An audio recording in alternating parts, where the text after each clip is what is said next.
All right. Hello, everyone, and welcome back to another special edition of the Sports Department Podcast. I am Stephen Bologna, joined with the hockey crew for a second time, Joe Monroy, Josh Tertini, Stephen Mulder.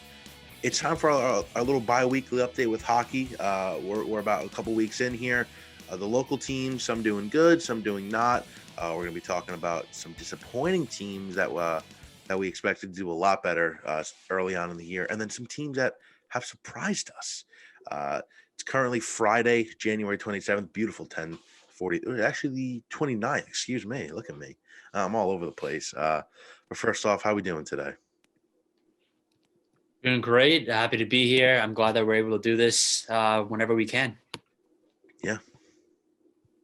Great, to be honest. I really appreciate again the opportunity to be on here. You don't have to unmute. You don't have to mute Monroy every time you speak. Man. Mulder, you okay? Well, yeah, happy to be here, man. Happy to be here. See, the key with filming a hockey podcast is you have to have a hat on. That's the key. Because you have to look the part of a hockey guy. So, Monroy's got the Anaheim Ducks hat up there. All right. Spotted. Let's get going here. Who do we want to start with? We're going to stick with the local teams. We have the Rangers. I'm going to pull up the standings. New York Rangers sitting at 2-4-1. New York Islanders sitting at 3-4-0. And the New Jersey Devils, leader of the packs, 3-3-1. Who do we want to talk about first here?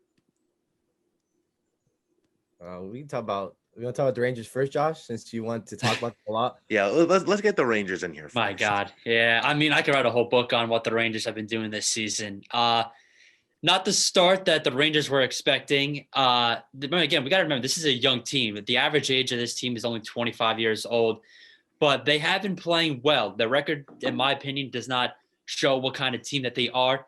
They've been leading a lot of these games. They've been physical. They've been grinding. They've had a lot of opportunities. In the game that they lost to the Devils on the 19th, they put up 50 shots on Blackwood. They just could not find the net. They had a lot of missed chances. They go and play Pittsburgh back-to-back. They had the lead. They lose it off because Lindgren made some dumb mistake and kind of pushed it into his own net. And from there, the collapse happened. Couldn't get it done in overtime. They lose in a shootout.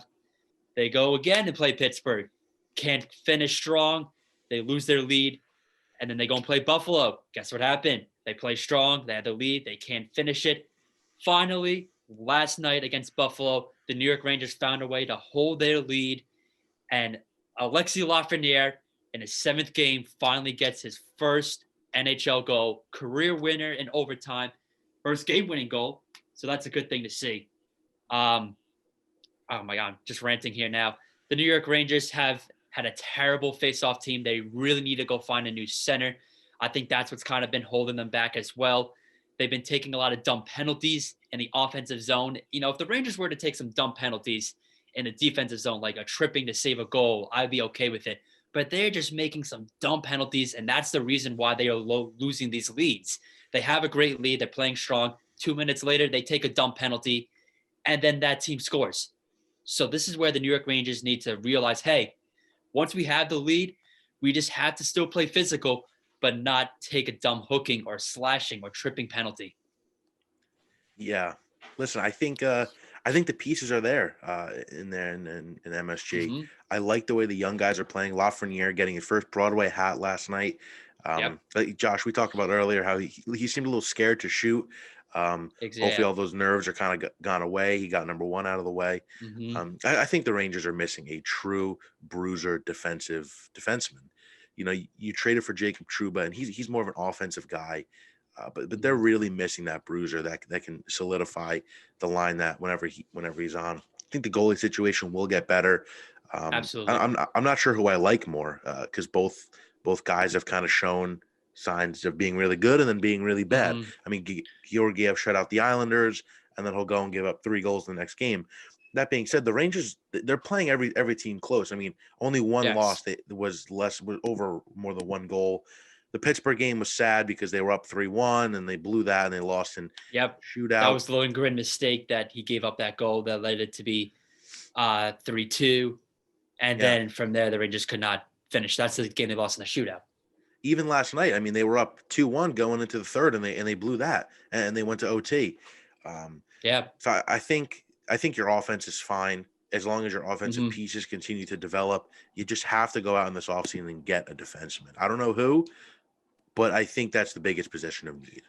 So to me, the offense is doing just fine. I mean, they're second in the league in shots per game with over 30 shots a game, which is, you're taking a lot of shots on net. You're getting your chances.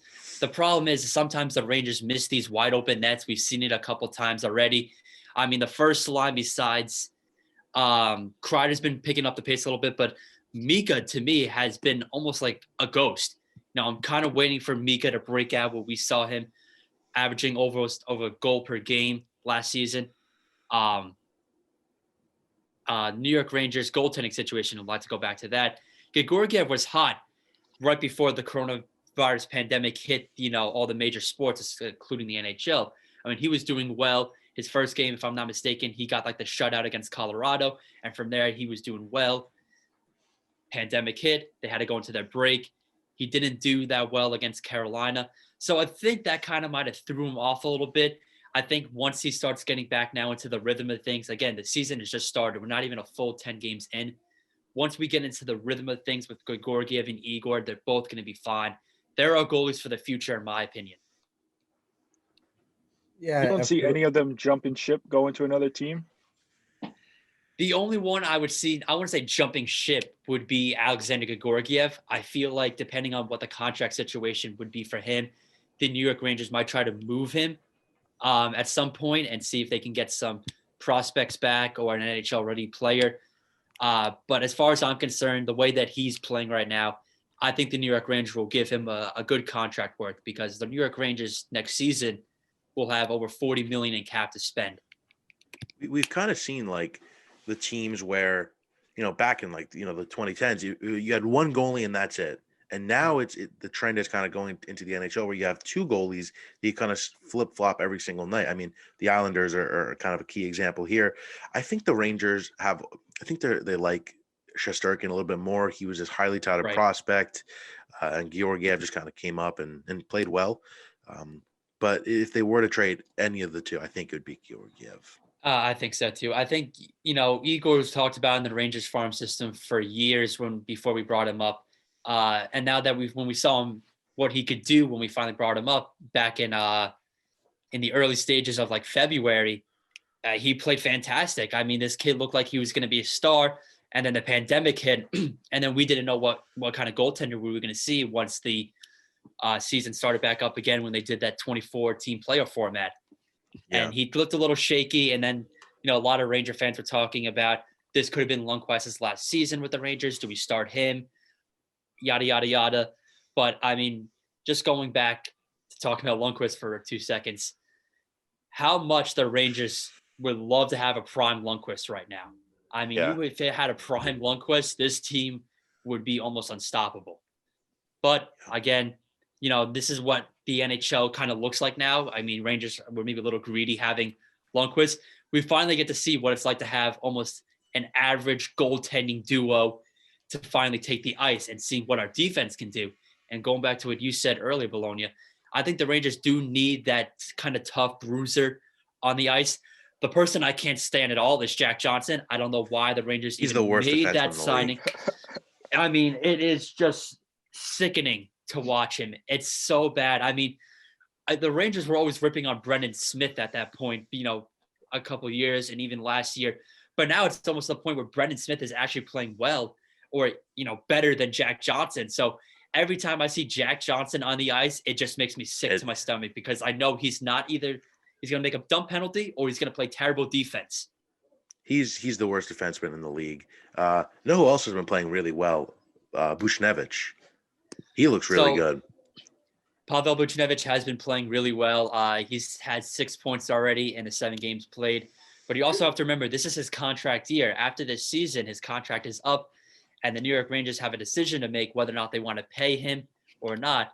So don't be too surprised if you see Pavel Buchnevich playing lights out this season, being maybe like a top 5 person in the team in points. Joe Monroy, any thoughts? I mean, you guys basically nailed it down. I had the same idea as well. The goal situation, guys, Gorgiev and Shesterkin, constantly one guy started the next night, the other guy is it was a continuous rotation of that. So eventually, there's got to be the number one guy who's going to get the more starts every night. And another thing you guys mentioned as well was the penalty kill. Penalties obviously hurt you, and majority of the games that the Rangers lost or the close games that they should have won, it really came down to power play goals. Every time you give away the man advantage, their penalty kill is not that great. I believe it's in like the high 60% area, their penalty kill. So that's one thing they need to work on as well every night. And then the most important thing about yesterday's game that they won against the Buffalo Sabres is they got a booster of confidence back, because going to the stretch of games in February, you got the Penguins, the Flyers, and Boston all coming up in the stretch of games. And you want to start the month of February with a really confident win. So kudos to the Rangers for doing a good job winning last night in overtime. Yeah. Yeah, I mean, just going real quick before we get off the Rangers. I mean, some of these young Ranger players have been looking fantastic. I know when we called up Colin Blackwell, it was a bit of a surprise, and some people were like, "Oh, okay." Blackwell has been playing great. He's had a lot of scoring opportunities. He got the assist last night that gave Lafreniere his first NHL goal. Keandre Miller, the young defenseman at 21 years old. I mean, if you were watching him against the Pittsburgh Penguins, battling with Sidney Crosby, a veteran who's been in this league forever, a skilled player, Keandre Miller was sticking to him and playing physical with him. I like what the young Rangers core is doing, and I think it's just a small tidbit of what we're going to see for the future. I can't wait to see what these guys look like when they're fully developed. Hopefully the Rangers pick up things, develop the young players. I know they're out. They're going to be without Philippe Hedl for about 6 weeks, which hurts. He was looking really good to start the season. But hopefully David Quinn can turn that one around. Now let's hop on the train. I don't know to where, but we're going to Newark. Steve Mulder's excited. He wants to put out the fire with the New Jersey Devils, sitting at 3-3-1, and they've looked a lot better than expected. So I'll let you and Monroy kind of dissect their season so far. I mean, I think the Devils are definitely exceeding expectations from what everybody thought was going to happen this year. I mean, again, we've only played maybe not even 10 games yet. But I mean, you see every night they're going up and down the ice. You can see that they have young speed going up and down the ice. But with that, you're also seeing that you can't just rely on that young speed, because if you look, their biggest weakness right now is winning faceoffs on the penalty kill.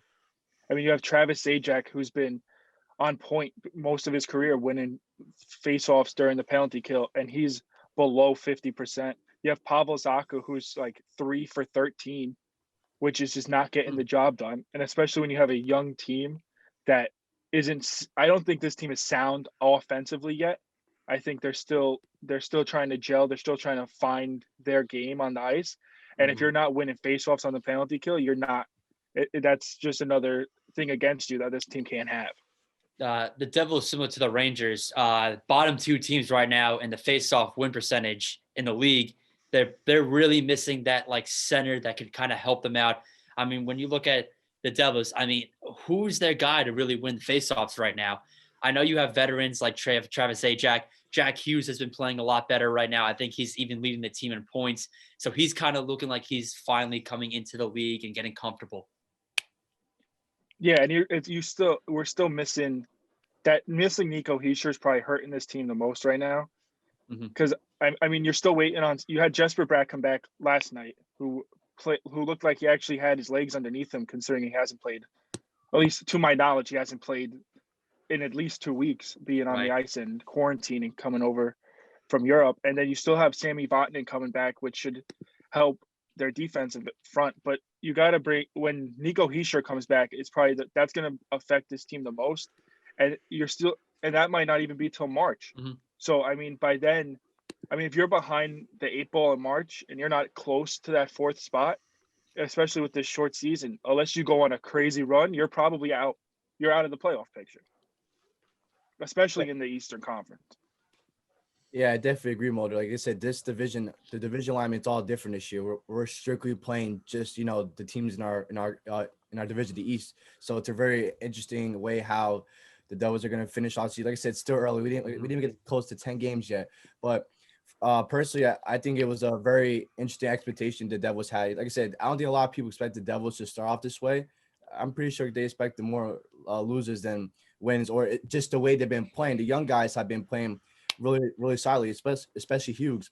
Compared to last season start to this year's start, he's on pace right now, even during the short season, to have a better stat line he had last season. Right now, he leads the team in points with 7, and he also leads the team with goals with 3.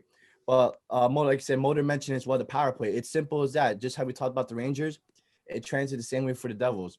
You're not gonna be able to win games if you constantly put teams in the upper man advantage. Your power play kill is only 68%. That's not that good. You know, the Devils are really terrible in killing the power play. That's really their weakness, and that's really the majority of times on how they lose games, because that's how the goals come from their teams. And then also you flip flop that as well. When the Devils are on the power play, they're not that good as well either. Before, I think, coming into the Islanders game, the first meeting between them, they were coming in with like a 3-15 on the power play. It's not going to cut it offensively. They score more goals on the even strength than they do on the one-man advantage. So that's definitely something that the Devils need to work on as well. And it's the same thing, last year as well. The shots, Blackwood and Wedgwood constantly cannot take 40 to 50 shots a night. You just can't allow that. And that's the same. That was the same story it was last year as well for the Devils. And that's how they constantly lost games. You're letting teams score 50 to 60 shots a night. You know, it just doesn't cut it like that. You're not going like that either, because everyone knows the Devils aren't that strong offensive yet. And clearly defense is the weakening part of the team. So for the Devils, it's still a long way to go, but it is a short season. So time is ticking eventually. And it's going to be really, really interesting to see on how they do in this really tough division. One positive note I do want to say about the Devils, going off your younger guys, Ty Smith, the defenseman who you had, I think it was a 2018 first-round pick. I mean, he's been the highlight of your guys' team right now. He's second in points. He's just a young, smart kid. You could tell he is thirsty to play. Another guy who is a little bit older, not too old, 25 years old, Miles Wood. I know he's a fan favorite for the team. He's also been playing really well. I believe he's leading or tied for goals on your team. So your young crew right now, this is where you got to be excited, because these are your future. Hughes, Smith, Wood. When Hischier comes back, he should be playing just fine. So these are the positive notes to take away from the Devils. I do think Hischier needs to step it up a bit. For a first overall pick, hasn't played incredible so far in his NHL career. I mean, Hughes looks good, which is really nice to see. Also, Mackenzie Blackwood does look solid at times. So you hope that he can somewhat develop into your franchise goalie, who it's probably a little bit of a stretch right now, but he looks solid. The Devils, I think they're going to, they're not going to finish very high in the standings, but you win games. It's good. It's good to see. Blackwood is still young. He's just still in his early 20s. He has been playing pretty well this season. I'm not going to lie. And if he could continue at the pace that he is going, he could look like a long-term Devils goalie if he continues the pace that he's at right now. Yeah. Hopefully the Devils keep winning. So Steve Mulder can be happy. Oh, whoa! I don't like the Devils that much. Not at all. Exactly. I'll talk positive. I won't be biased, but I don't want them to win. For that stretch of games that we have in April, I think. Oh, and we played the Rangers 4 times. 4 times in a row. Yep. Oh, baby.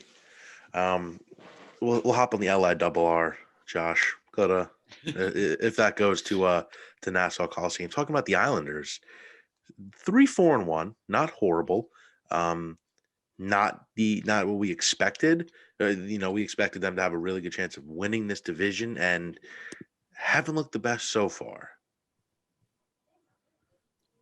So the New York Islanders, again, they brought up their finally young goaltender after an injury right before the Rangers game. They had to have him start Ilya Sorskin, and he got lit up in that game against the New York Rangers. I think he was just a little surprised to come into that game and kind of mess with him maybe a little bit. But again, no matter what the excuse is, you're an NHL goalie now. You're up in the league. You have to be ready for anything. And the fact that he wasn't ready for that game, it's one game, shake it off. But in the second game, he didn't play that well either.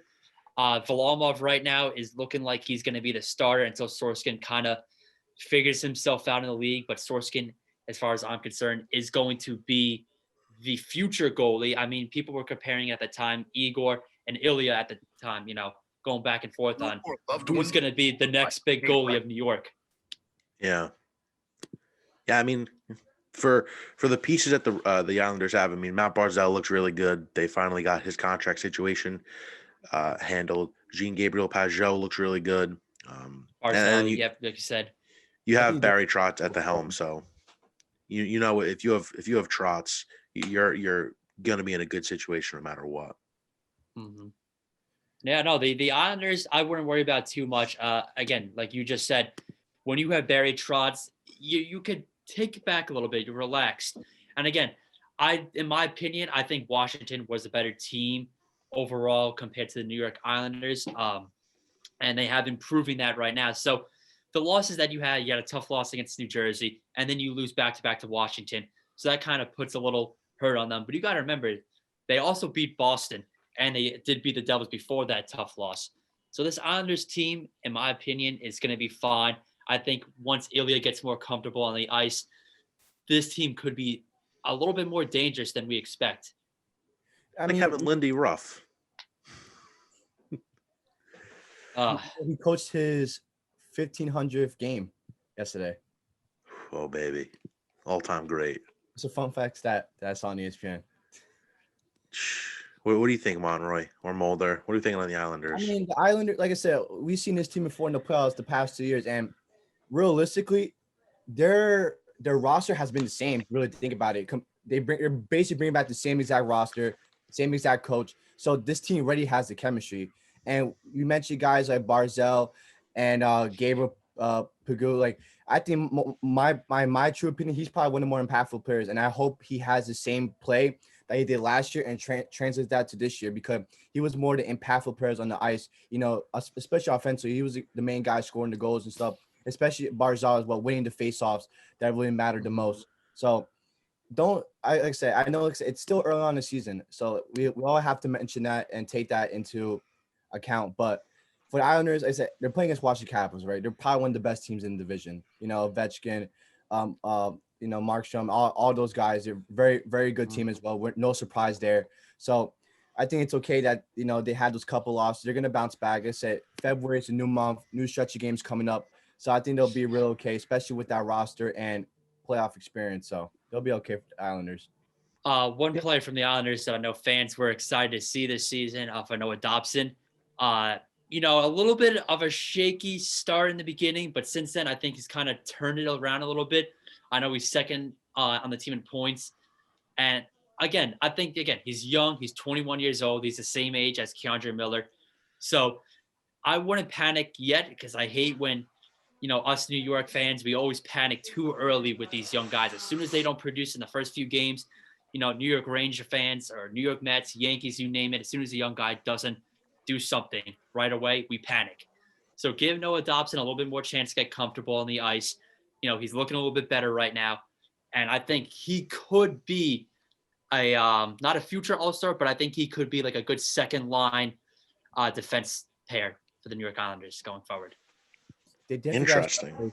Corey Snyder should definitely start, I think.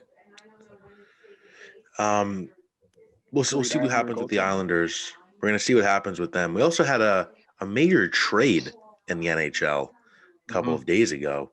A swap of the number 2 and number 3 pick back from 2016. Winnipeg traded Patrick Laine and Jack Roslovic to the Columbus Blue Jackets for center Pierre-Luc Dubois and a third-round pick in 2022. This is interesting. I've been reading that Dubois and Tortorella just hated each other, basically. They were not getting along, no. And, I mean, you could tell that Dubois was not happy with the team. I know there was a video that surfaced a lot on the Twitter and, a lot of social media when they were playing Tampa. There's a chance where he had a chance to fight against the boards to scramble for the puck, and he kind of just, skated la-di-da, I'll maybe get it, maybe I won't. And from there, Tortorella does not take crap from anybody. He'll sit your ass on the bench for, if he looks like you don't care. And Laine's been rumored to be traded for a while now, but I mean, production's not an issue. I mean, guy's got Oh, 250 points in 306 career games. So Columbus is getting a good player here. But do you think Dubois is going to make a big impact with Winnipeg? I think he'll make a solid impact. I think he's going to be happy to be there. He's young. I think he's even under 25 years old. I think he's only 22 in my opinion, if I'm not mistaken, 22 years old. Uh, but I don't know. Like to me, if you had to choose between Laine and Dubois, I would take Laine. He's I so would, good. yeah, I'm taking Laine. In my opinion, I don't know what the Winnipeg Jets were fully thinking here, unless they did not want to pay Laine a big salary going forward. I don't know. To me, this was a trade that I think just had to happen for both teams. But the Columbus Blue Jackets got a good star in Laine. They have Jack Roslovic, who's going to be a solid player. But I don't know if Dubois is going to be the answer I for think Winnipeg. the biggest thing you have to worry about in Columbus is if Patrick Laine and Tortorella are going to get along, because Patrick Laine doesn't get along with some of his coaches, and Tortorella doesn't take anything from anybody. He'll tell you how it is, and I don't know if Laine is going to receive that well.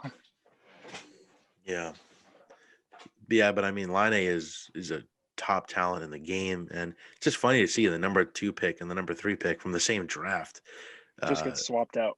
Yeah, it's weird to see. Monroy, any thoughts? A lot of teams, wanted Laine in the offseason. There was, The Devils. The Devils were a team that were interested. The Stars were actually interested.